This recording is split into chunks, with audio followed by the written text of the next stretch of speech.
Well, for my third Montober video in a day, I'm reviewing the Friday the 13th fan film Vengeance. What to say about this film? First of all, even though it was released on Friday the 13th, that was only at the premiere in Blairstown, New Jersey. The film was released on YouTube the day after Friday the 13th, which this is a fan film, which right now, thanks to the legal battle, is the only thing keeping this franchise alive. That being said, this film, it's very mixed. I feel I should be nicer to this because it's a fan film, but I gotta tell the truth. First of all, is it a bad film? Is it a horrible film? Is it a painful experience to get through? No, it's decent. And it's a feature-length fan film, which in itself is commendable because you don't see that a lot. That being said, 20 to 30 minutes could have been edited out of this film, and the film would have been all the better for it, as I'll get into later. Which also, the best positive for this film off the bat, Steve Dash, who played Jason in part 2, gave a great performance as the town sheriff, and it was his final performance, so there's that. The movie centers around Elias Voorhees coming back to town, and when he does, Jason awakes from the bottom of the lake, who has been there since the sixth movie, possibly. This film goes into some head-scratching continuity issues, and Tommy Jarvis goes missing. His daughter, one of his two daughters, goes to look for him with relatives of characters from previous movies. And the other daughter ultimately goes in the woods too. Now, this film does go into some areas that didn't need to be explored, like putting characters in the films that were the two counselors that abandoned their post when Jason drowned. I did not need to be introduced to those characters. I, along with a lot of other people, they're faceless. They're more plot devices.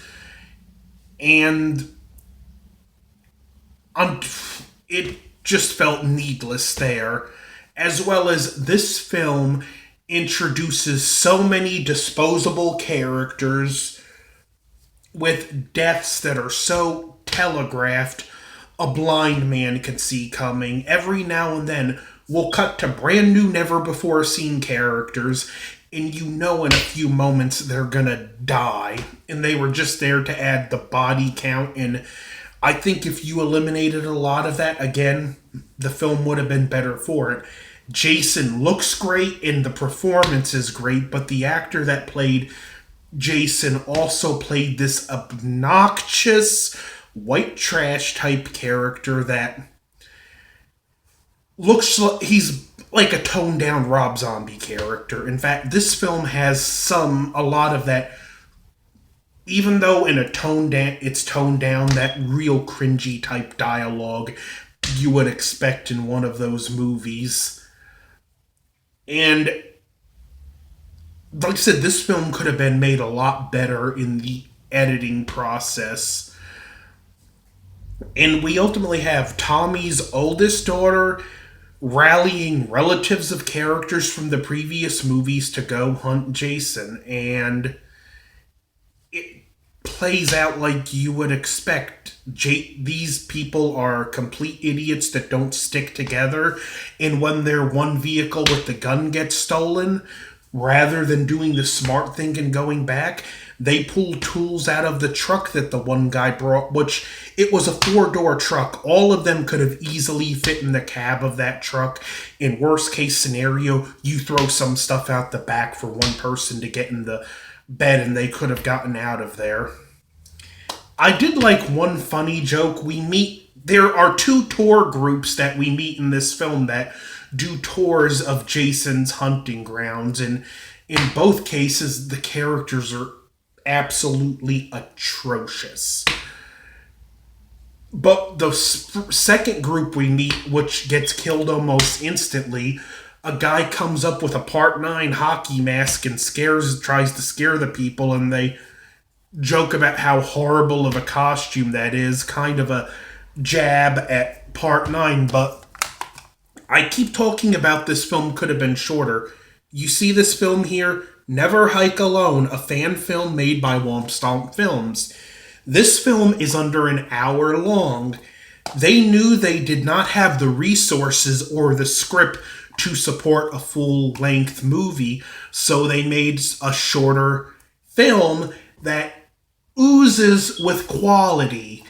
And Vengeance could have been that if they had tightened up on the script, tightened up on the editing, and not made it so long.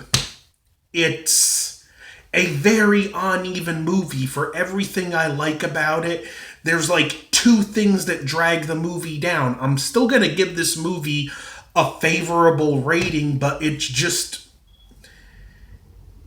like I said, there was no way this should have been a full-length film, and there's no way the film should have had the body count it does, because they obviously didn't have the budget, because this is what most of the kills are. Someone's on the ground or something, and you see the machete come down. Elias does some killing too, and if I'm to be honest, I almost would have preferred a film that focused strictly on Elias, and we see Jason resurrect at the end of the movie. C.J. Graham from Part 6 played Elias, and even the director in Part 6 plays the gravekeeper in the beginning of the movie. And this scene I do like because we basically get to see the alternate ending that was never shot for Part 6, and it wasn't bad. That scene was one of the better acted scenes in this film because the acting keeps dragging it down. Now, I do like some of the characters. Both Tommy's daughters I like. I liked Elias, even though I did not need to see him using the Book of the Dead to resurrect Jason. Again, some things are better left untold. And stuff like that. Steve Dash was awesome, the best part of the film, and single-handedly saves this film. Now, when I talked about some weird continuity, even though this is done like a direct sequel to 6, they find a Dr. Cruz's notebook, and it kind of implies 7 happened, and also there's reports of Jason in Manhattan, and they kind of argue whether or not it really happens, but don't give a definitive answer. So it's like, again, pick one. If this is a direct sequel to Part 6, do not mention the other movies. But again, it's confusing because Jason's tied to the rock in the beginning of the movie. So are we led to believe Tommy trapped him a second time?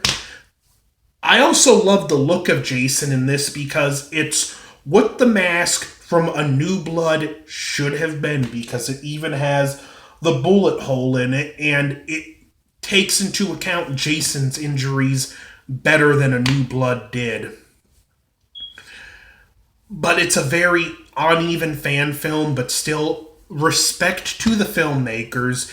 You people are help keeping this franchise alive, and y'all had a vision. You went out there and made it. So despite my negative feelings about this movie, no shade to the filmmakers. You still did an admirable job. Just because I didn't like everything about it, it's still worth a watch. I still like the film, although it's on the lower end of the like spectrum for me, and I do want to see these guys make more because they did such a commendable job, and I think with more films, they only have the potential to get better and better. Maybe we can get a sequel and actually get to see Tommy Jarvis, but as for Vengeance, I'm gonna have to give it a C. And it pains me to do that, but the film to me even had an unsatisfying ending. I know it seems like I'm downing this film. I still liked it, but I just felt it was plagued by issues that kept it from true greatness. So don't look at me as criticizing the filmmakers because I'm not. I do have respect for what they did. This is more of a constructive criticism. I mean, they can't even make money off of this film. So, again, respect for what they're doing. You can watch Vengeance for free on YouTube and check it out if you hadn't. Don't forget to like, share, comment, subscribe, and Montober continues, hopefully, with Nightmare on Elm Street 3. I haven't made up my mind yet. Over and out.